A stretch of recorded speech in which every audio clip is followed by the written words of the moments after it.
di mapugngan, filing naman sa COC, Certificate of Candidacy, Certificate de Candidatura, o niya, mag-eleksyon na ni October 30. Mula niya akong ibilin ninyo, mga kabombo.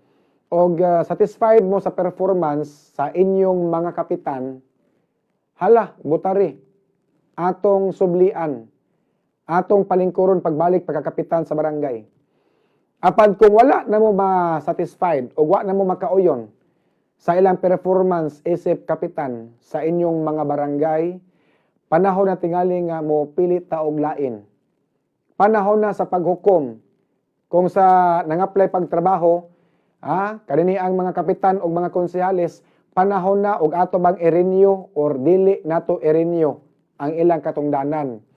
Kung maayo ilang trabaho sa barangay, kung maayo ang ilang performance isip mga barangay official, ngano gud daw di nato sublian.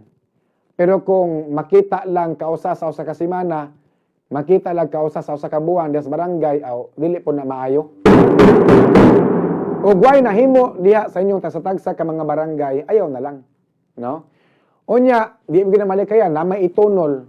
Bitaw, dili malikayan nga nahi itunol mga kabombo. Kung panalitan dunay itunol, hala dawata, wala man mo nangayo. Kung tagaan mo dawata, wala man mo nangayo, grasya man na. Kung nahi itunol gani panahon sa eleksyon dawata, pero butar mo pinasikad sa inyong konsensya. Vote wisely at the same time, butar mo pinasikad sa inyong konsensya kung kinsay maayo butaran.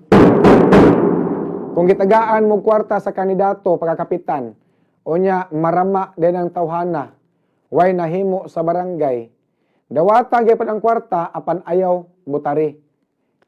Sa laktod pagkaistorya, kan-a ang paon, iluwa ang taga. Kuprasa ang kwarta.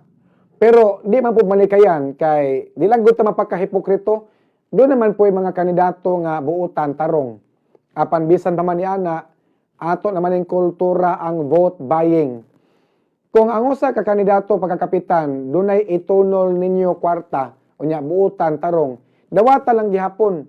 Og nakauyon mo niya kay tarong siya nga pagka-official, hala butari.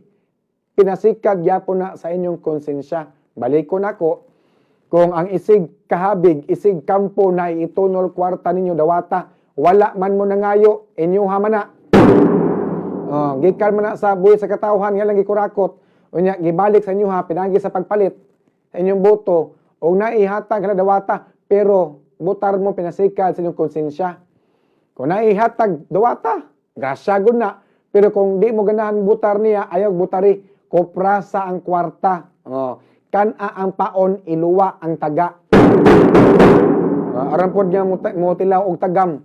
Kalaganan na hitabo ba?